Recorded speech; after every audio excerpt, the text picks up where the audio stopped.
lot of people have asked if I will do a update, like mental health update, life update, and I will, give the people what they want.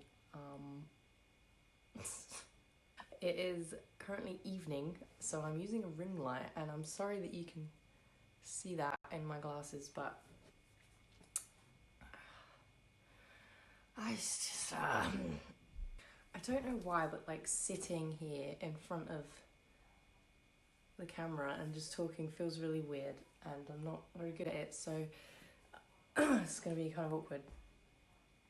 So where do I begin? First of all, if you don't know me, I have borderline personality disorder, which is a type of personality disorder. I did a whole video about my story, my journey and all that, so I would suggest watching that before watching this. So I'm going to talk a bit about how I've been doing since I made that video, and it has now been over a year since I had any form of treatment or therapy, so that's been an interesting one.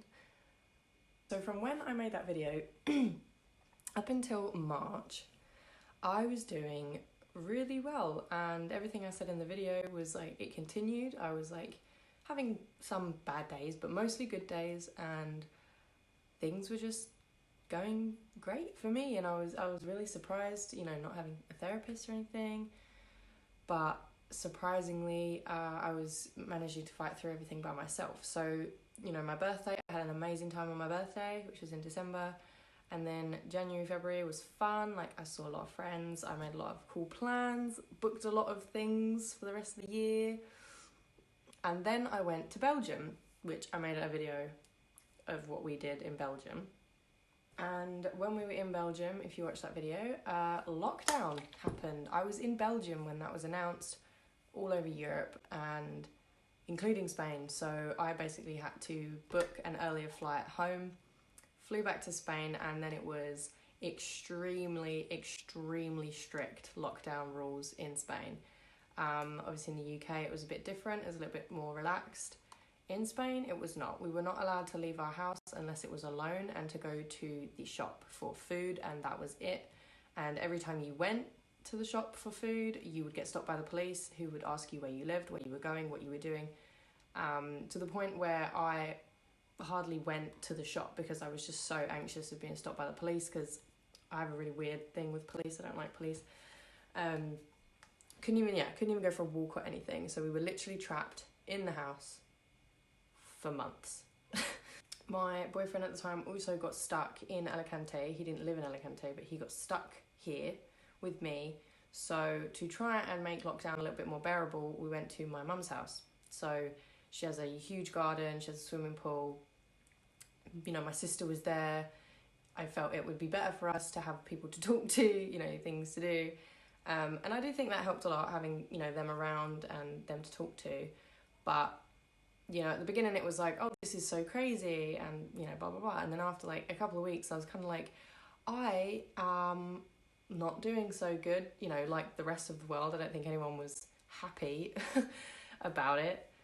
So I was, I was starting to struggle after a couple of weeks, and I didn't want to admit it because I was doing so well in my mental health. I was like, oh, surely this isn't going to be the thing that sends me back. But I think it, messed with a lot of us. So in May, I think it was, near the end of May, in May I had a bit of a mental breakdown, and that's okay. I don't hate myself for it because the circumstances were so extreme, and, I did the best I could. I tried to fight it for as long as I could, but in reality, I thrive on going out and doing things, spending time with people, meeting new people, experiencing places and things. So to be stuck in one place for a long period of time was literally my worst nightmare. So I ended up having a bit of a breakdown. I'm grateful that, my mum was there, and, I had people supporting me. So, I'm one of the lucky ones. I did have that support system around me, but it sucked. it really, really sucked. And I'm just being honest, that's what happened. June, I went back to my house by myself, which in hindsight probably wasn't a good idea, but it's what I wanted to do at the time. And then I moved house, and after that, everything in Spain started to open back up. And I immediately started to feel a bit more relaxed, a little bit happier, because I could go out and do things, but still not amazing. So June and July was kind of like recovery kind of thing, just looking after myself, trying to get back on track and, you know, learn to live in this weird new way and try and be happy, because like this isn't the world I want to live in, but there's really nothing I can do about it. So I just kind of have to try and make the most of it.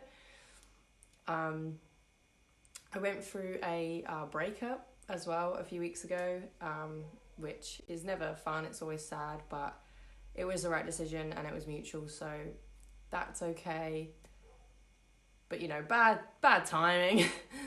So in August I went and got to see my family for the first time in like 5 months, and that just made the world of difference, being able to see them. And I saw a few friends, and it made everything worth it. You know, I was like, okay, I can do this. I just needed that push and that connection with people that I'd been missing so much, and that really did change a lot, seeing them. And just connection, man, it's crazy. Like, I know it sounds so cringy, but seeing people and spending time with people and getting to know people and just human connection, it helps me so much. It's one of the biggest things in my life. So the fact that I finally got to do that after such a long time was like the best treatment for me, I guess, besides the therapist, which I probably should have. I did consider messaging my old therapist and seeing if she could do like a virtual thing, but I decided against it. I decided I want to see if I can pull through this by myself, because I've done so much already by myself. I want to see if I'm capable, and I'm glad I've done that, because the past couple of weeks even have just been so much better than the past like 5 months, and I can finally see a better outcome. You know, like during lockdown I was like, I can't live like this, I don't even want to be here anymore, like this is ridiculous, I just can't do this. And now I'm like, no, I can. I can, and I will, and I can see some fun things in the future, God knows when, but I have hope. And you know, having a breakdown during a pandemic is very justified, so if you did the same, don't worry. So overall, there was a lot of crying this year. This year's been rough. It's been really rough, and it's been rough for everybody. So it's just a shit year, you know. We can only just keep fighting through it and doing our best and trying to stay positive, even though it's really difficult at the moment. And, you know, check on your friends, check on your family, reach out if you need some support.